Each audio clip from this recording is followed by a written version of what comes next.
Good morning Telangana. నేను మీ రాణి ప్రతిష. బులెటిన్ల ముందుగా headlines. రైతులు బాధితుల పక్షాన పోరాడితే అరెస్ట్ చేస్తామంటే చేసుకోండి. తెలంగాణ ప్రజల కోసం 100 సార్లైనా జైలుకి వెళ్తానన్న కేటీఆర్. కాంగ్రెస్ ప్రభుత్వం ప్రజల పట్ల అమానుషంగా ప్రవర్తిస్తుంది. 50 మంది రైతులను దారుణంగా కొట్టారన్న కేటీఆర్.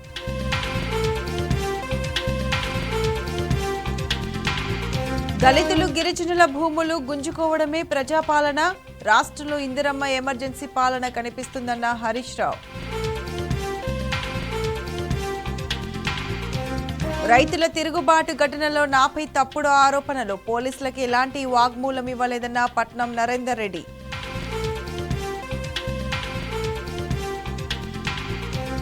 మా భూమి కోసమే పోరాటం, మా వెనక ఎవరు లేరు, మమ్మల్ని పంపినా సంపినా భూమిలివ్వమన్న లగచర్ల బాధితులు.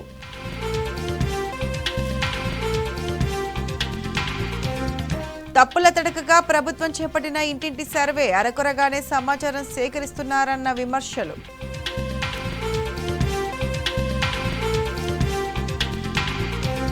ఇవాళ టీమిండియా దక్షిణాఫ్రికా మధ్య 4వ టీ20 ఆఖరి మ్యాచ్లో గెలుపుతో సిరీస్పై కన్నేసిన భారత్.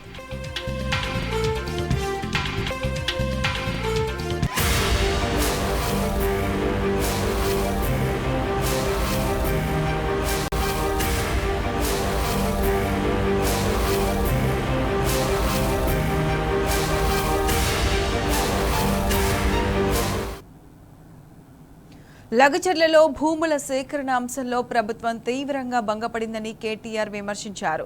దాన్ని కవర్ చేసుకునేందుకే కుట్ర అంటూ తప్పుడు ప్రచారం చేస్తున్నారన్నారు.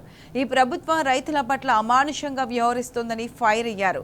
లగచర్లలో దాడి చేశారంటూ దాదాపు 50 మంది రైతులను స్థానిక ఎస్పీ దగ్గరుండి కొట్టించాడని ఆవేదన వ్యక్తం చేశారు. ముఖ్యంగా బీఆర్ఎస్ వాళ్లను కొట్టి మిగతా పార్టీ వాళ్లను వదిలేశారన్నారు. సంఘటన జరిగినప్పుడు అక్కడ లేని బీఆర్ఎస్ కార్యకర్తలను కూడా తీసుకెళ్లి అమానుషంగా కొట్టారని నిప్పులు చెరిగారు. రాష్ట్రంలో ఇంత అరాచకం జరుగుతుంటే గతంలో మానవ హక్కుల గురించి మాట్లాడిన కోదండరాం, ప్రొఫెసర్ హరిగోపాల్ లాంటి వాళ్ళు ఎందుకు మాట్లాడడం లేదని మీడియాతో చిట్చాట్లో కేటీఆర్ ప్రశ్నించారు.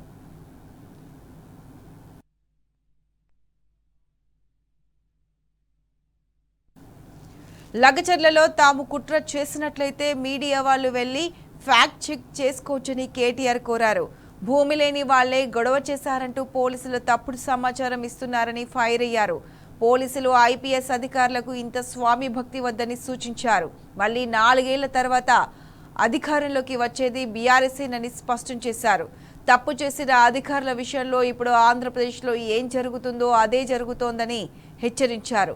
లగచర్లలో జరిగిన ఘటనలో పూర్తిగా ఇంటెలిజెన్స్, పోలీసుల వైఫల్యం ఉందని నిప్పులు చెరిగారు. పట్నం నరేందర్ రెడ్డి తన పేరు చెప్పాడని రిమాండ్ రిపోర్టులో పేర్కొన్నారన్న కేటీఆర్ అదంతా బక్వాస్ అని పట్నం నరేందర్ రెడ్డి లేఖ రాశారని తెలిపారు.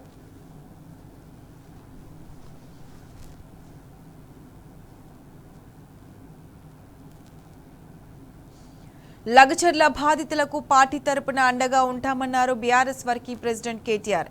లగచర్ల బాధితుల ఆవేదనను రాజకీయ కుట్రగా చిత్రీకరించే ప్రయత్నం చేస్తున్నారని మండిపడ్డారు. 10 నెలల నుంచి ధర్నాలు చేస్తున్నా రేవంత్ సర్కార్ పట్టించుకోవట్లేదని చెప్పారు. బాధితులను అన్ని విధాలుగా ఆదుకుంటామని భరోసానిచ్చారు. జాతీయ రాష్ట్ర మానవ హక్కుల సంఘం ఈ ఘటనను సుమోటోగా తీసుకోవాలని కోరారు.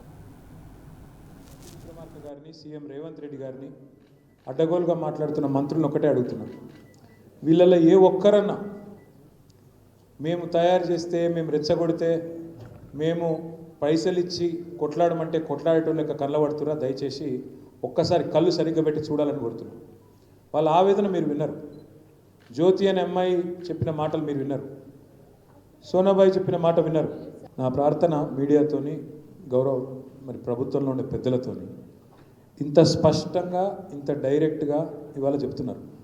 మాకు కనీసం నోటీస్ ఇవ్వలే, ఎవరు వచ్చి చెప్పలే, అసలు ఫార్మా పార్క్ ఎందుకు పెడుతున్నారో తెలియదు, దానివల్ల మాకు వచ్చేది ఏందో తెలియదు, మా పిల్లలకు లాభం ఏందో తెలియదు. కనీసం ఒక ప్రయత్నం కూడా ప్రభుత్వం 9 నెలల నుంచి లొల్లి పెడుతుంటే వాళ్ళే చెప్పినారు. ఇప్పుడు మీరు విన్నారు, 8-9 నెలల నుంచి లొల్లి పెడుతున్నామని. ఒక్క ప్రయత్నం కూడా చేయలే. ఎలక్షన్ల తర్వాత సరిగ్గా నెల తర్వాత స్టార్ట్ అయింది పంచాయతీ. అంటే 10 నెలల నుంచి స్టార్ట్ అయిందని చెప్తున్నది పెద్ద మనిషి. నేను ఇక్కడికి వచ్చిన మా ఆడబిడ్డలు, మా గిరిజన ఆడబిడ్డలందరికీ నేను ఒకటే మాటిస్తున్నా. మీరు ఇక్కడ దాకా వచ్చినారు, కేసీఆర్ సార్ తరపున మీకు మాటిస్తున్నాం. మీ పిల్లలు, మీ భర్తలు, మీ ఇంటి వాళ్ళు, మీ మగపిల్లలు ఎవరైతున్నారో మీ ఇంటికి తిరిగి వచ్చేదాకా మీకు మొత్తం మేమే చూసుకుంటాం. తప్పకుండా మొత్తంగా మేమే అండగా నిలబడతాం. మీరు ఆ విషయంలో ఎవరు టెన్షన్ పడకండి. మొత్తం కోర్టుకు మేమే పోతాం, కొట్లాట మేమే కొట్లాడతాం. మన లాయర్లు అందరూ ఇక్కడ ఉన్నారు. నేను చెప్పేది ఏంటంటే మొత్తంగా వాళ్ళందరి ఆవేదన మీరున్నారు. దాదాపుగా మీరు ఇప్పుడు ఊరికి పోతే మమ్మల్ని ఊరికి పోనిస్తే మీడియాను మమ్మల్ని ఇదే ఆవేదన అక్కడ ఉండే ప్రతి ఆడబిడ్డ చెప్తుంది మీకు. లగిచెర్లలో, దుద్యాలలో, అకీంపేటలో ప్రతి చోట ఇదే ఆవేదన మీకు వినబడుతుంది. అర్థం పర్థం లేకుండా భూమి గుంజుకుంటాం. అర్థం పర్థం లేకుండా ఇప్పుడు అక్క ఒక మాట అన్నది, జానెడు భూమి కోసం పంచాయతీలు అయితే జానెడు భూమి కోసం తలలు వల్ల కొట్టుకుంటాం. అట్లాంటిది మా ప్రాణం పైన భూమి ఇయ్యమనే మాట మాట్లాడింది. ఎందుకు చెప్తున్నా ఈ మాట అంటే ఇవాళ ఇంతమంది ఆవేదనను రాజకీయ కుట్రగా చిత్రీకరించి ఇంతమంది బాధను, ఇంతమంది ఆడబిడ్డల బాధను కేవలం దీనికి రాజకీయ రంగు పులిమి భూములు గుంజుకునే కుట్ర చేస్తున్నది రేవంత్ రెడ్డి ప్రభుత్వం. దీన్ని ఖచ్చితంగా న్యాయ పోరాటం చేసైనా అడ్డుకుంటాం. ఈ విషయంలో నేను మా ఆడబిడ్డలకు ఇచ్చే మాట ఒకటే, మీకు తప్పకుండా మీ పిల్లల్ని, మీ వాళ్ళని ఇంటికి తీసుకొచ్చేదాకా మీకు అన్ని రకాలుగా అండగా నిలబడతాం.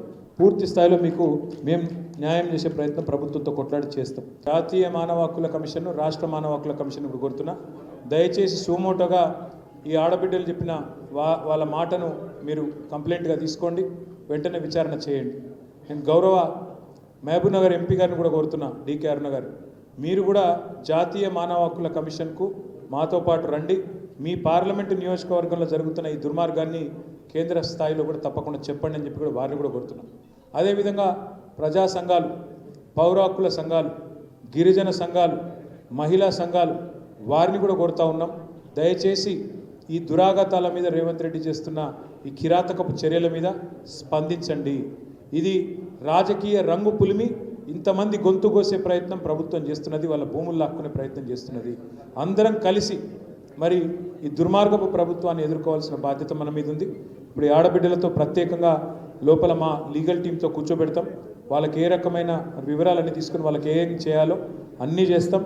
వాళ్ళకు తప్పకుండా అన్ని రకాలుగా మా పార్టీ నుంచి ఆదుకొని వాళ్ళకి ఏ రకమైన ఇబ్బంది లేకుండా వాళ్ళ పిల్లలు వాళ్ళ ఇంటికి వచ్చేదాకా కూడా మేము అండగా ఉంటామని చెప్పి కూడా తెలియజేస్తూ, జ్యోతికి డాక్టరు, వైద్య సేవలు కూడా తప్పకుండా మేమే దగ్గరుండి చూసుకుంటామని చెప్పి కూడా తెలియజేస్తూ, ఇంత దూరం వచ్చినారు ఆడబిడ్డలు, మీ అందరికీ కూడా నమస్కారం. తమకు ఎలాంటి ఫార్మా కంపెనీలు వద్దంటున్నారు లగచర్ల బాధితులు. మా బతుకు మమ్మల్ని బతకనియ్యండి ఆవేదన వ్యక్తం చేస్తున్నారు. ఫార్మా కంపెనీ వద్దని వికారాబాద్ వెళ్లి కలెక్టర్కు చెప్పి వచ్చామని, అయినా అధికారులు తమ గోడు పట్టించుకోలేదన్నారు. చంపినా సరే భూములు మాత్రం ఇచ్చే ప్రసక్తే లేదంటున్నారు లగచర్ల బాధితులు.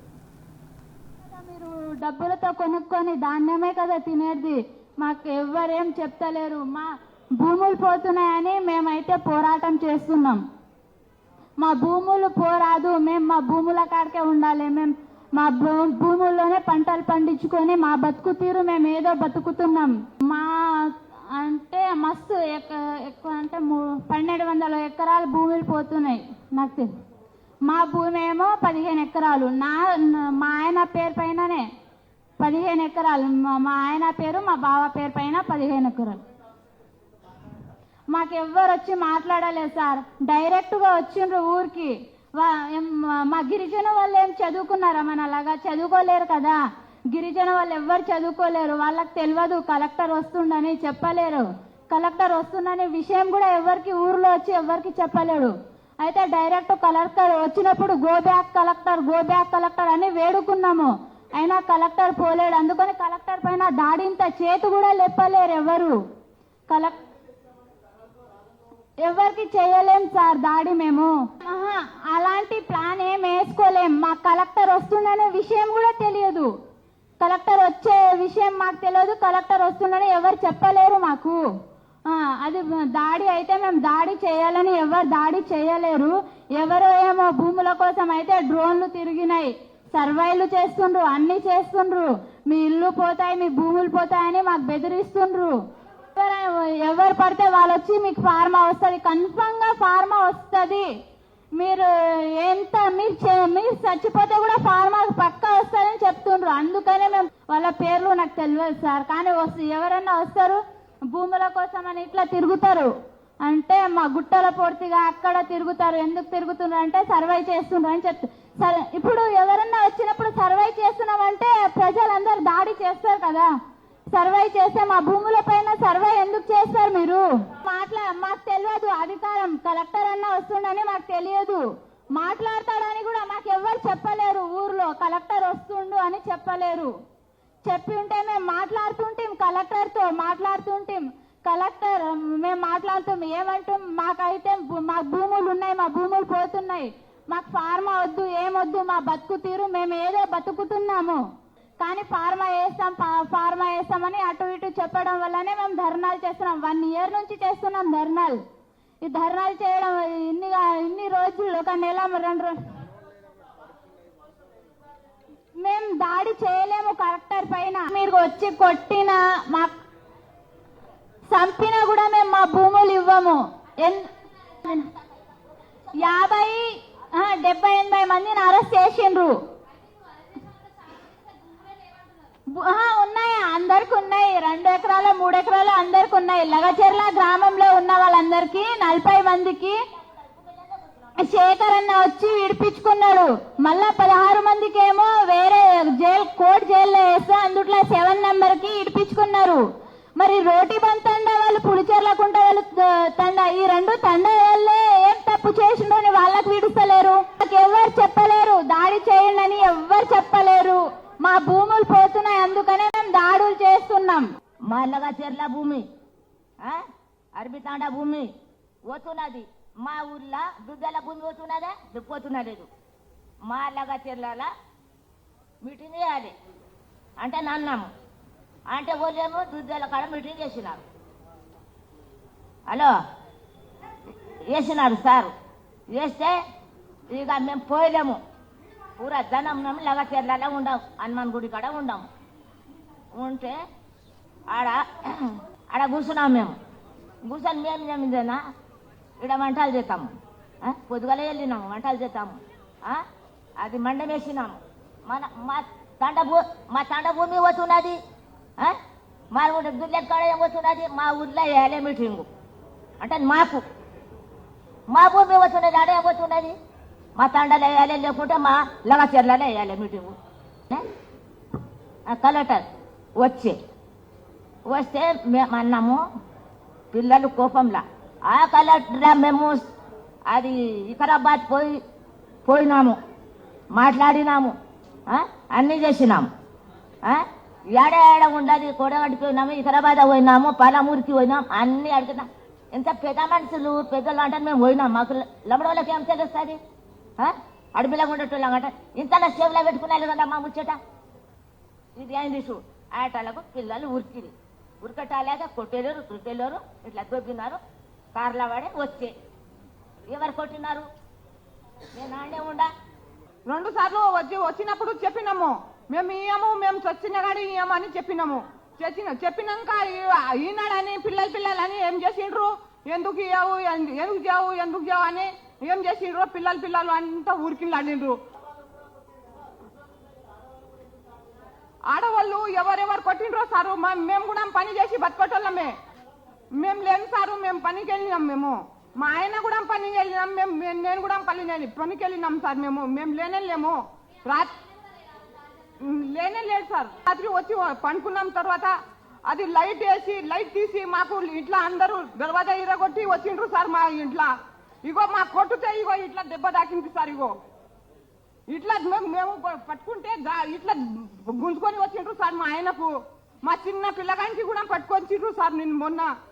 మాకేమో అది డెవలప్మెంట్ వద్దు, మాకేమొద్దు, మా భూమి మాకే. మేము అడుగుతున్నాలేమో, మా భూమి మాకే కావాలి అంటే ఏం దాడి చేయలేడు. మీటింగ్ ఉంది అంటే నేను లక్షల్లో ఫోన్ చేసిండ్రు. ఫోన్ చేస్తే వెళ్ళిపోయిండు. ఈడిగల కాదు, ధర్నాలు అన్నమాటందుకు పడకపోయి తయారు చేసిండు చూడిగా. అదా గురించి నేను వచ్చిన మా ఆయనకు మొన్న 20,000 అయినాయి. కాదు, మా ఆయన అయితే ఏమనలేడు, ఏమి చేయలేడు. ఇక ఒట్టిగా మీటింగ్ ఉంది అని పోయిండు. హైకోర్టులో లగచర్ల గ్రామస్తులు క్వాష్ పిటిషన్ వేశారు. లగచర్ల దాడి కేసు ఎఫ్ఐఆర్ను క్వాష్ చేయాలని హైకోర్టులో పిటిషన్ దాఖలు చేశారు. తమ కుటుంబ సభ్యులపై అక్రమ కేసు పెట్టారని, అక్రమంగా పెట్టిన కేసులను కొట్టివేయాలని పిటిషన్లో పేర్కొన్నారు.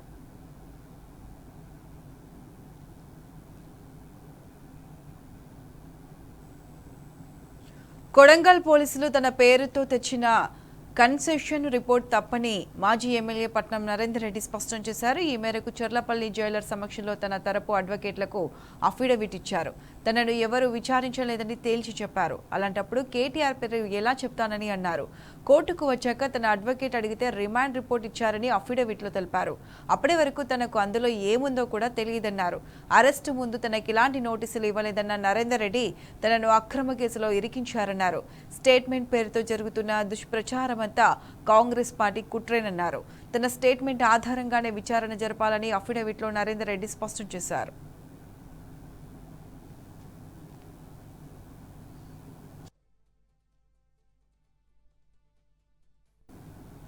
కింది కోర్టు ఇచ్చిన రిమాండ్ ఉత్తర్వులను కొట్టివేయాలని కోరుతూ మాజీ ఎమ్మెల్యే పట్నం నరేందర్ రెడ్డి హైకోర్టులో పిటిషన్ దాఖలు చేశారు. బొమ్రాస్పేట్ పోలీస్ స్టేషన్లో నమోదైన కేసుతో తనకి ఎలాంటి సంబంధం లేదన్నారు. టీఐఐసీ కోసం భూమి కోల్పోయే బాధితులే అధికారులపై దాడి చేశారని పిటిషన్లో పేర్కొన్నారు. విషయాన్ని సరిగ్గా పరిశీలించకుండానే కింది కోర్టు కస్టడీకి పంపిందని తెలిపారు. ఘటనతో సంబంధం ఉన్నట్లు ఎలాంటి ఆధారాలు పోలీసులు సమర్పించలేదన్నారు. అరెస్టు అక్రమం, రాజకీయ ప్రేరేపితమన్న విషయాన్ని కింది కోర్టు గ్రహించలేదని తెలిపారు. వీటిని పరిగణలోకి తీసుకుని రిమాండ్ ఉత్తర్వులను కొట్టివేయాలని పిటిషన్లో పేర్కొన్నారు. కాగా సోమవారం ఈ పిటిషన్ విచారణకు వచ్చే అవకాశం ఉంది.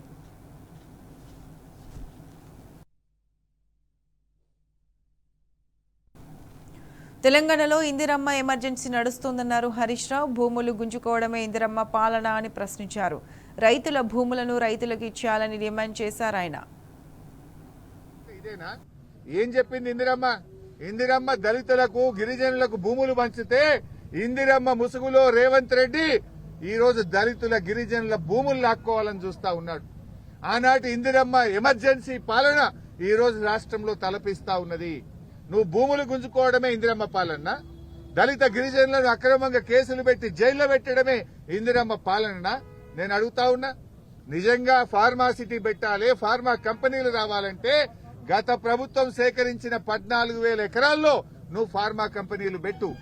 ఈ కొడంగల్ గాని, జహీరాబాద్ లో గాని నువ్వు సేకరించిన భూమిని వెంటనే విత్డ్రా చేయి. రైతుల భూములు రైతులకు ఉంచు. రైతులను అన్యాయంగా వేధించొద్దు అని చెప్పి రేవంత్ రెడ్డి ప్రభుత్వాన్ని మేము హెచ్చరిస్తా ఉన్నాం. అదానీ అస్మదీయులు అల్లుళ్లే రేవంత్ ప్రాధాన్యత అంటూ హరీష్ రావు నిప్పులు చెరిగారు. అదానీలు, అంబానీల కోసం పేదల భూములు దోచిపెడతావా అని ఫైర్ అయ్యారు. ఎన్ని బెదిరింపులు చేసినా బీఆర్ఎస్ పార్టీ పేదల పక్షాన నిలబడుతుందన్నారు హరీష్ రావు. నీ ప్రాధాన్యత అదాని, నీ ప్రాధాన్యత నీ తమ్ముళ్ళు, నీ ప్రాధాన్యత నీ అల్లుళ్ళు, అంతే తప్ప నీకు గిరిజనులు బట్టది, దళితులు బట్టది, పేదలు బట్టది. నువ్వు నీ అల్లుళ్ళ కోసమో, అదానీ కోసమో, అంబానీల కోసం పేదల భూములు గుంజుకొని ఇవాళ వాళ్ళకి కట్టబెట్టే ప్రయత్నం చేస్తా ఉన్నావు. తస్మాత్ జాగ్రత్త. తెలంగాణ ప్రజలు ఊరుకోరు. ఎట్టి పరిస్థితుల్లో బీఆర్ఎస్ పార్టీ ఈ దళిత, గిరిజన రైతుల పక్షాన నిలబడుతుంది, పేదల పక్షాన నిలబడుతుంది. ప్రజలకు సమాధానం చెప్పే దమ్ము లేక కేటీఆర్ పై కుట్రలు చేస్తున్నారని హరీష్ రావు ధ్వజమెత్తారు. ప్రతిరోజు ప్రభుత్వంపై పోరాడుతున్న కేటీఆర్ను అక్రమంగా ఇరికించాలని చూస్తున్నారని మండిపడ్డారు. గత ప్రభుత్వంలో భూముల సేకరణకు రేవంత్తో పాటు కాంగ్రెస్ నాయకులందరూ అడ్డం పడలేదా అని హరీష్ రావు ప్రశ్నించారు. కుట్రేంది? నువ్వు సమాధానం చెప్పలేక నువ్వు మా కేటీఆర్ గారి మీద కుట్ర చేస్తున్నావు. భూమి పోయే వాళ్ళ మీద నువ్వు గాని, దామోదర్ రాజనరసింహ గారు గాని, కోదండరామ్ గారు గాని మీరొచ్చి రెచ్చగొట్టింది కదా. మీరొచ్చి ఆ రోజు ఎన్ని రకాలుగా భూసేకరణ జరగకుండా ప్రజల్ని రెచ్చగొట్టి పోలీసుల మీద కారం జల్లే ప్రయత్నం చేసిండ్రు. మరి ఆ రోజు మేము మీ మీద పెట్టాలంటే కుట్ర కేసు పెట్టి మిమ్మల్ని అరెస్ట్ చేయలేకపోయామా? ఆ తప్పుడు పనులు మేము చేయలే. ప్రజాస్వామ్య బద్దంగా మేము వ్యవహరించాం. ఇవాళ నరేందర్ రెడ్డి గారికి ఏ సంబంధం లేదు. నరేందర్ రెడ్డి గారు అక్కడ ఒక ప్రతిపక్ష నాయకుడిగా, మాజీ ఎమ్మెల్యేగా ప్రజలు, గిరిజనులు, రైతులు తన దగ్గరికి వచ్చినప్పుడు తను నైతిక మద్దతునిచ్చాడు. ప్రభుత్వం దృష్టికి తీసుకుపోయాడు. ప్రభుత్వంతో ఈ భూములు తీసుకోవద్దని చెప్పి ఆ రైతుల కోసం ఆయన మాట్లాడే ప్రయత్నం చేసినాడు. పార్టీ దృష్టికి తెచ్చాడు. ఇవాళ నరేందర్ రెడ్డి గారిని ఇరికిస్తారు. మళ్ళా ప్రశ్నించే గొంతు ప్రతిరోజు ప్రభుత్వం మీద పోరాడుతున్న కేటీఆర్ ను కూడా అక్రమంగా ఇరికించారు. రిమాండ్ రిపోర్ట్పై పట్నం నరేందర్ రెడ్డితో బలవంతంగా సంతకం పెట్టించారని హరీష్ రావు ఆరోపించారు. రిమాండ్ రిపోర్టులో కేటీఆర్ పేరును అన్యాయంగా చేర్చారని చెప్పారు. రిమాండ్ రిపోర్ట్ పూర్తిగా తప్పుల తడక అన్నారు హరీష్ రావు. రిమాండ్ రిపోర్ట్లో ఏం రాశారో తెలియదట ఆయనకు. రిమాండ్ రిపోర్టును 5 నిమిషాల ముందు మెజిస్ట్రేట్ గారి ముందు ప్రవేశపెట్టే ముందు రిమాండ్ రిపోర్ట్ మీద సంతకం పెట్టించుకున్నారు. ఆ రిమాండ్ రిపోర్ట్లో ఏముందో నాకు తెలియదు. జైల్లో పొద్దున పేపర్లు చూస్తా ఉంటే రిమాండ్ రిపోర్ట్లో కేటీఆర్ గారికి కూడా దీనిలో ప్రోద్బలం ఉన్నదని, కేటీఆర్ గారు ఎన్ని డబ్బులు ఖర్చు అయినా పెట్టమని చెప్పినట్టు వీళ్ళే రిమాండ్ రిపోర్ట్ రాసి రిమాండ్ రిపోర్ట్లో చదివే అవకాశం లేకుండా సంతకం పెట్టించి ఇవాళ తప్పుడు రిమాండ్ రిపోర్ట్ రాసినారు. తప్పుడు రాసిందని చెప్పి నరేందర్ రెడ్డి గారు మాకు చెప్తూ ఆయన చాలా బాధపడ్డాడు. అసలు నాకే సంబంధం లేదు, నాకే విషయము తెలియదు, కేటీఆర్ గారికి సంబంధం ఉందని ఆయనని ఇరికిచ్చారు. ఇది అన్యాయం. అసలు రిమాండ్ రిపోర్టు రాసే ముందు నాతో మాట్లాడలేదు, ఏమి రాశారో చదివే అవకాశం నాకు ఇవ్వలేదు, రిమాండ్ రిపోర్ట్లో ఏముందో నాకు తెలియకుండా ఒత్తిడి చేసి నాతో సంతకం పెట్టించారు. అంతకుమించి నాకు తెలియదు. ఈ విషయాన్ని మీకు చెప్పడమే కాదు, నిన్న మెజిస్ట్రేట్ కూడా చెప్పాను. మెజిస్ట్రేట్ గారి ముందు కూడా ఆ రిమైండ్ రిపోర్ట్ లో ఏముందో నాకు తెలియదు, ఒక్క నిమిషం ముందే నాతో సంతకం పెట్టించారనే విషయాన్ని నిన్న మెజిస్ట్రేట్ గారికి కూడా చెప్పానని చెప్పి నరేందర్ రెడ్డి గారు చెప్పారు. పట్నం నరేందర్ రెడ్డిని జైల్లో పెట్టి కొడంగల్లో భూములు గుంజుకోవాలన్నదే రేవంత్ ప్లాన్ అని హరీష్ రావు అన్నారు. ఓట్లేసి గెలిపించిన కొడంగల్ ప్రజలపై ఇదేనా నీ ప్రేమ అని ప్రశ్నించారు. రేవంత్ ప్రేమ ప్రజలపై కాదు, బడా పారిశ్రామికవేత్తలపై ఉందన్నారు. రెడ్డి గారిని ప్రశ్నించే గొంతు గనక ఇవాళ ఆయన జైల్లో పెట్టి అక్కడ భూములు గుంజుకోవాలని చూస్తున్నాడు. నరేందర్ రెడ్డి గారు లేకపోతే ఆ ప్రాంతంలో ఫార్మా కంపెనీల కోసం, బడా బాబుల కోసం ఆయన భూములు గుంజుకోవాలని చూస్తున్నాడు. నేను అడుగుతా ఉన్నా, నీ ప్రేమ ఎవరి మీదనే రేవంత్ రెడ్డి? నీకు ఓట్లేసి నిన్ను రాజకీయ భిక్ష పెట్టిన వాళ్లకు, నిన్ను ఓట్లేసి ఎమ్మెల్యేగా గెలిపించిన కొడంగల్ ప్రజల మీద నీ ప్రేమ గింతేనా? కొడంగల్ ప్రజల మీద నీ ప్రేమ లేదు, ఫార్మా కంపెనీల యాజమాన్యాల మీద నీకు ప్రేమ ఉన్నది. నీ ప్రేమ నీ అల్లుడి మీద, బడా బడా పారిశ్రామిక కంపెనీల మీద. అంటే నువ్వు ఏంది కాకుళ్ళు కొట్టి గద్దలకేసే ప్రయత్నం లాగా, అంటే రైతుల నోర్లు కొట్టి గిరిజన రైతుల భూములను అక్రమంగా గుంజుకొని ఫార్మా కంపెనీల బడా బడా బాబులకు ఆ భూములు కట్టబెట్టడం కోసం నువ్వు పనిచేస్తున్నావు. ముఖ్యమంత్రి ఉన్నది ఇందుకేనా? దళితుల గిరిజనుల నోళ్లు కొట్టడానికేనా? పేదల భూములు గుంజుకోవడానికేనా? ఇదేనా అని మేము అడుగుతా ఉన్నాం. ఏదేమైనా అంతిమ విజయం ధర్మానిదే అన్నారు హరీష్ రావు. న్యాయస్థానాలపై తమకు పూర్తి విశ్వాసం ఉందని చెప్పారు. పట్నం నరేందర్ రెడ్డి నిర్దోషిగా బయటకు వస్తారని హరీష్ రావు ధీమా వ్యక్తం చేశారు. నరేందర్ రెడ్డి గారు ధైర్యంగా ఉన్నారు. ఆయన ధైర్యంగా ఉండమని చెప్పి బీఆర్ఎస్ పార్టీ ఆయనకు పూర్తి అండదండగా ఉందనేటువంటి విశ్వాసాన్ని మేము ఆయనకు చెప్పాం. తప్పకుండా న్యాయం గెలుస్తుంది, ధర్మమే నిలబడుతుంది. నువ్వు అక్రమంగా కేసు పెట్టచ్చు, మమ్మల్ని జైల్లో పెట్టచ్చు, మాకు న్యాయం మీద నమ్మకం ఉంది, న్యాయస్థానాల మీద మాకు నమ్మకం ఉన్నది. మా న్యాయవాదులు తప్పకుండా పోరాడతారు. నిర్దోషిగా నరేందర్ రెడ్డి గారు బయటకు వచ్చేది ఖాయం. నరేందర్ రెడ్డి గారికి ఏ సంబంధం లేకుండా అక్రమంగా ఆయనని కేసులో ఇరికిచ్చారు. తప్పకుండా న్యాయస్థానంలో మాకు న్యాయం జరుగుతుందని, నిర్దోషిగా నరేందర్ రెడ్డి గారు బయటకు వస్తారనే సంపూర్ణమైన నమ్మకం మాకుంది. సీఎం రేవంత్ రెడ్డికి కేసీఆర్, కేటీఆర్ ఫోబియా పట్టుకుందని బీఆర్ఎస్ సీనియర్ నేత క్రిషాంక్ ఎద్దేవా చేశారు. ఎక్కడికి వెళ్లినా కేసీఆర్, కేటీఆర్ ని విమర్శించడమే పనిగా పెట్టుకున్నారని విమర్శించారు. లగచర్ల ఘటనలో కుట్ర కోణమంటూ అక్రమ కేసులు పెట్టిన ప్రభుత్వం వద్ద ఒక్క ఆధారం కూడా లేదన్నారు. రేవంత్ అల్లుడికి సంబంధించిన మ్యాక్స్ బియాన్ కంపెనీకి కొడంగల్ ఫార్మా ముసుగులో రైతుల భూములు కట్టబెట్టే కుట్ర జరుగుతోందని ఆధారాలతో కేటీఆర్ చూపుతుంటే రేవంత్ మాత్రం మాట్లాడడం లేదని ఫైర్ అయ్యారు. ప్రభుత్వం అరెస్ట్ చేసి జైల్లో పెట్టిన ప్రభుత్వం అక్రమాలపై నిలదీస్తూనే ఉంటామని హెచ్చరించారు. ఇక రాష్ట్రంలో క్రోనీ క్యాపిటలిజం నడుస్తోందని బీఆర్ఎస్ నేత విష్ణువర్ధన్ రెడ్డి విమర్శించారు. తెలంగాణ ప్రజాధనాన్ని Revanth Reddy friends, family members, fraudsters కు పంచిపెడుతున్నారని నిప్పులు చెరిగారు. రెడ్డి గారు మహారాష్ట్రకు పోయినా, ఢిల్లీకి పోయినా, ఆఖరికి పిల్లల కార్యక్రమానికి పోయినా కూడా కేసీఆర్ గారిని తిట్టాలి, కేటీఆర్ గారిని తిట్టాలి. మరి ఇంత మాట్లాడుతున్న రేవంత్ రెడ్డి గారు ఎందుకు కొడంగల్లో రైతులు దాదాపు 8 నుంచి 9 నెలల వరకు ఇప్పటి వరకు ధర్నాలు చేస్తుంటే, ఇంత తీవ్రంగా ఈరోజు జాతీయ అంశం అయితే ఇప్పటి వరకు రేవంత్ రెడ్డి గారు ఎందుకు దాని గురించి ఒక్కసారి కూడా మాట్లాడతలేరు? నీ నియోజకవర్గం నిన్ను ఎమ్మెల్యే చేసినందుకు నువ్వు ముఖ్యమంత్రివి కూడా అయినావు. మరి ఆ కొడంగల్ రైతులే ఇవాళ జైలులలో ఉంటే ఇవాళ బయటికి వచ్చి హైదరాబాద్ దాకా వచ్చి, ఎందుకంటే అక్కడ నిజాలు రాకుండా కుట్ర కోణాన్ని సృష్టిస్తున్న కాంగ్రెస్ ప్రభుత్వం ఇంటర్నెట్ను ఆపివేస్తే ఇవాళ హైదరాబాద్ దాకా వచ్చి మాట్లాడుతున్న వాళ్ళు మరి రేవంత్ రెడ్డి గారు ఎందుకు మాట్లాడతలేరు? ఇంత కొడంగల్ ఫార్మా గురించి చర్చ జరుగుతుంటే ఒక్క ఆధారం కూడా మీ కుట్ర కోణంలో లేదు. కానీ కేటీఆర్ గారు స్వచ్ఛ బయో, నువ్వు మీ తమ్మునితోని అమెరికాకు పోయి చేసిన కాంట్రాక్టు, షోదా కాంట్రాక్టు 1137 కోట్ల గురించి ఆధారాలు బయటపెట్టిరు. పోయి కేంద్ర మంత్రి గారి దగ్గర కూడా దానికి సంబంధించిన నేషనల్ స్టాక్ ఎక్స్చేంజ్ డాక్యుమెంట్స్ అవి ముంగట పెట్టిర్రు. నువ్వు కొడంగల్ ఫార్మా గురించి ఎందుకు గప్చుప్గా ఇవాళ అక్కడ బలవంతం పెట్టి రైతులను వాళ్ళ భూములను అప్పజెప్పేసేయాలి ఫార్మా కంపెనీకి అని సాక్షాత్తు కేటీఆర్ గారు Max BN pharma Revanth Reddy గారి అల్లుడు, స్వయాన పిల్లనిచ్చిన అల్లుడు గొలుగూరి సత్యనారాయణకు చెందిన మ్యాక్స్ బిఎన్ ఫార్మా గురించి ఆధారాలతో సహా పెడితే ముఖ్యమంత్రి కార్యాలయం నుంచి ఒత్తిడి పెట్టి మెడికోవర్ వాళ్ళతోని డాక్టర్ అన్నం శరత్ గారికి మ్యాక్స్ బిఎన్కి సంబంధం లేదు అని ఇవన్నీ కూడా మాట్లాడారు. మ్యాక్స్ బిఎన్ ఫార్మాలో 16,92,000 షేర్లు గొలుగూరి సత్యనారాయణ అంటే రేవంత్ రెడ్డి గారు అల్లునివి. ఆ డాక్టర్ అన్నం శరత్కు 1,08,000 షేర్లు ఈ మ్యాక్స్ బిఎన్ ఫార్మాలో, రేవంత్ రెడ్డి గారి అల్లుని ఫార్మా కంపెనీలో ఈ లెక్కలు ఈ షేర్లో ఉన్నాయి. సంబంధం లేదా? మరి ఈ షేర్లేంది, ఈ డబ్బుల లావాదేవీలేంది, ఈ బ్యాంక్ స్టేట్మెంట్స్ ఏంటి?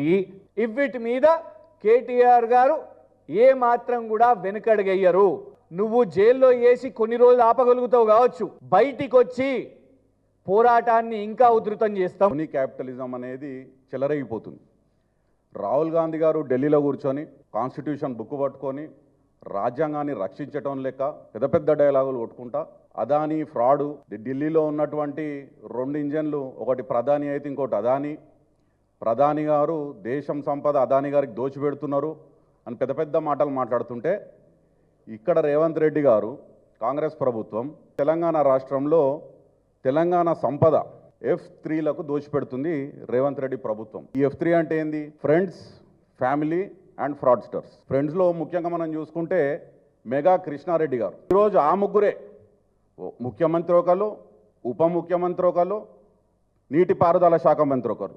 వాళ్ళు ముగ్గురే ఈస్ట్ ఇండియా కంపెనీ అన్న మెగా కృష్ణారెడ్డి గారిని ఈరోజు బెస్ట్ ఇన్ ఇండియా కంపెనీగా కొడంగల్ నారాయణపేట లిఫ్ట్ ఇరిగేషన్ పథకంలో 4,350 కోట్ల కాంట్రాక్ట్ని కరెక్ట్గా ఒక కేకుని సగం సగం కోసినట్టు సగం మెగా కృష్ణారెడ్డి గారికి, సగం పొంగులేటి శ్రీనివాసరెడ్డి గారి కంపెనీ రాఘవ కన్స్ట్రక్షన్స్కి పంచిపెట్టిరు. మరి ఇది ఆనాడు ఉన్నటువంటి ఈస్ట్ ఇండియా కంపెనీ ఈనాడు బెస్ట్ ఇన్ ఇండియా కంపెనీ ఎట్లయింది? ఇది రేవంత్ రెడ్డి గారి ప్రభుత్వం ప్రజలకు వివరణ ఇవ్వాలి.